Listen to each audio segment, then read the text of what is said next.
Hello, I'm Francesca Maxime. Thanks so much for joining us in New York City. You're watching Arise News Now. It's your fast forward to stories that affect you. We do want to mention again about 1 million people expected to turn out again with this Unity March in Paris, France. Well, 5 years later, is Haiti any better off, do you think, than it was before the disaster, or is it in some ways worse? One of the great things about Arise News, it is truly a multicultural global channel. 2 people dead, including one 43-year-old Joseph Shea, who lives at the apartment here behind me, and you can see that mourners have put out candles in his memory. We're talking about tattoos. Once the domain of soldiers and bikers, tattoos, they've gone mainstream. We know that the Eric Garner death was actually filmed by a bystander, someone that they did indict. But it was on Friday night at 8:45 p.m. right here in Prospect Park area of Brooklyn, where a woman was attacked. The North American International Auto Show in Detroit is where all the big boys go to show off their new toys. What is it that's particular about it that you think has really impacted your life in a way that other things wouldn't? The Justice Department hopes that new guidelines that ban federal law enforcement from profiling on the basis of religion, national origin, or other characteristics can be a model for local police departments. The policy replaces decade-old guidelines put in under the Bush administration. Civil rights advocates say that although the broader guidelines are a move in the right direction, they are disappointed that they will exempt security screening in airports and border checkpoints. The new rules also will not be binding on local and state police. Well, in Washington, D.C., with more on the announcement, Arise News correspondent Leila McDowell. Leila, the Department of Justice issuing a new rule on racial profiling today. More sweeping. Well, Leila, we know that the Congressional Black Caucus and Liberal Democrats have pushed for this law, especially in the wake of Eric Garner and Michael Brown. So how are lawmakers responding to the rule? It is an important first step. All right, Leila McDowell for us in Washington, D.C. Thank you. U.S. embassies are beefing up security in anticipation of Tuesday's release of a report from the Senate Intelligence Committee on the CIA's use of torture. The White House supporting the release of that report. However, members of Congress disagree on whether or not the report should be released, with those against saying that it will inflame extremist groups in the Middle East and create a threat to Americans overseas. This is the first public account of the use of torture on al-Qaeda detainees after 9/11. Well, a South African court has dropped charges against Briton Shrindwani. He was accused of paying hitmen to kill his wife while they were on their honeymoon in Cape Town 4 years ago. Kavina Gore reports. Well, thousands of Filipinos returned to homes battered by a powerful typhoon after a huge evacuation program that appeared to have minimized fatalities. The storm has killed at least 27 people on nearby Samar Island. Paul Chapman reports. In September, 43 Mexican teaching students disappeared after being abducted by local corrupt police and then handed over to a drug gang, sparking national outrage and months-long searches for any sign of the young men. Now, forensic analysts say that they have a DNA match identifying remains as one of the students. With us in the studio, we have Arise contributor Gloria Chapa with more details on that. Gloria? All right, Gloria. Well, now we are joined by political analyst Omar Garcia Ponce. Thank you for joining us to discuss this issue a little bit further. First of all, why are authorities saying that the Mexican police kidnapped the 43 students in the first place? Well, there's a lot of concern, clearly, about corruption, about drug lords and gangs being involved with the government, and the government pretty much ignoring things and saying, this isn't really our issue, we're going to let some of this go. Why would they do that? Of the federal government, but this has changed obviously during the past days. Well, Gloria, what's your take on that? I mean, there were tens of thousands of protesters in the streets just a couple of weeks ago because they wanted these folks found, and apparently they found them, but it wasn't a good outcome. No, it's taken a very long time to get into it. A lot of finger pointing. We know that the Attorney General said that 80 people have been arrested, including 44 police officers from the cities of Iguala and Cocula, and former Iguala Mayor Jose Luis Abarca is one of those as well. What is your hope for Mexico going forward in terms of corruption and these drug gangs that they believe are responsible? Omar Garcia Ponce and Gloria Chapa with us in our studio for Arise News Now. Thank you so much for bringing attention to this important story. Coming up, you've probably noticed that oil prices have dropped when you filled up the tank, but some of the consequences of the price drop haven't been positive. You're watching Arise News Now.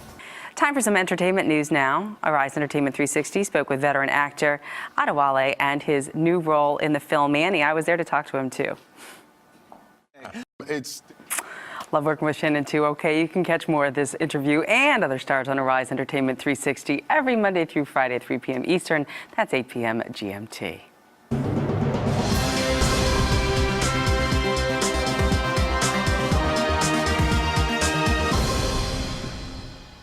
All right, time to check out some sports news. The International Olympic Committee today approved President Thomas Bach's 40-point reform package in one of the biggest shakeups of the organization in decades. The package including more events-based system that will allow for new competitions to come in, a brand new bidding process, and a new television station. And you're watching Arise News. The Unity March really taking place right now in Paris. We have our John Cookson there live for us, and he's sort of describing the scene, and he's going to tell us a little bit more about what he's experiencing. John, this after about 700,000 took to the streets yesterday in Paris. Today, about 1 million, around 2,000 police officers and 1,350 soldiers, including elite marksmen on rooftops, have been deployed to protect those taking part. We also note that the police in Paris have been told to stop using social media because there are sleeper terrorist cells suspected to be throughout the country, and so they are very aware of that. But as you heard John and Sarah just say there, we have a lot of people from different religions all coming together in Paris, France, to take part in this. Meanwhile, of course, Hayat Boumediene, she is the one of the suspected collaborators in the attacks last week that killed 17 people. She apparently took off on a plane from Spain to now Syria, they believe, is where she is suspected to be, and they are still seeking her. Of course, the leaders that are going to be there today include, as they mentioned, about 40 leaders, including David Cameron, German Chancellor Angela Merkel, Palestinian leader Mahmoud Abbas, and Israeli Prime Minister Benjamin Netanyahu. So we'll have much more on this throughout the show. Well, let's start with what we know. The Staten Island District Attorney did not indict in the Eric Garner case, forcing many to pose the question that we need an independent special prosecutor. What say you about that? I say at this point. Why haven't we had a special prosecutor? I don't believe that it be supported. Right, it's a political issue, you're saying. We know that the Eric Garner death was actually filmed by a bystander, someone that they did indict, the grand jury did indict. And we also know that... and, right? And we also know, and we also know that what's come out of that is the potential use of body cameras on police themselves, so they can, I guess, self-police more. What say you about that move? And is that going to help? It's a good move because I think departments like the local DAs are. Well, when we actually see on tape and hear on tape, I can't breathe, and we know that there are laws on the books that prevent the NYPD from using chokeholds. Well, they say it's a procedural loss. Yeah, that's why we're in the streets, and I'm sure we'll continue to be in the coming days, potentially weeks as well. But a special prosecutor is what you're calling for. Attorney Esmeralda Simmons, that's all we have time for right now on Arise News Weekend. Thank you very much for your insights. Thank you so much for covering this story and staying on it. Thanks so much for joining us. Well, tens of thousands rallied in the capital city of Chad today in support of the government's decision to send troops to fight Nigeria's Boko Haram Islamists. Led by their prime minister, Chadians marched in the country's capital in N'Djamena, carrying Chadian flags and chanting in French and in Arabic, "Kick the forces of evil out of our country." And in Nigeria, residents of Gombe are vengeful as angry locals burn the remains of a suicide bomber in a car tire. The bomber blew himself up at a market, killing at least 6 people. Mana Rabier reports. Now on to Niger, where at least 4 people have been killed in protests against the Charlie Hebdo magazine. The protests come against the magazine's printing of cartoon images of the Prophet Muhammad. The magazine's latest edition features an image of a weeping prophet holding a sign reading, "I am Charlie." The attacks focused on a French cultural center and shops that were run by Christians. Churches were also set on fire. French President François Hollande says countries protesting against the magazine do not understand the concept of freedom of speech. One 67-year-old grandmother, she says that you're never really too old to fight, at least in Ukraine. Deborah Lutterbeck has more on that. That is some granny. All right, still to come, a look at Haiti 5 years after the earthquake. You're watching Arise News Weekend. Welcome back to Arise News Weekend. I'm Francesca Maxime. Well, it is a somber day in Kobe today. It has been 20 years since 6,000 people were killed by an earthquake. Yingming Wu reports. Somber gatherings mark the 5th anniversary of Haiti's devastating earthquake. Half a decade later, Haiti is still struggling to rebuild as hundreds of thousands of victims remain homeless. The 7.0 magnitude quake on January 12th of 2010 lasted only a few seconds, but killed nearly 300,000 people and left more than 1.5 million without homes. Reconstruction, though, has been slow, with tent camps housing more than 500,000 people in the Haitian capital of Port-au-Prince.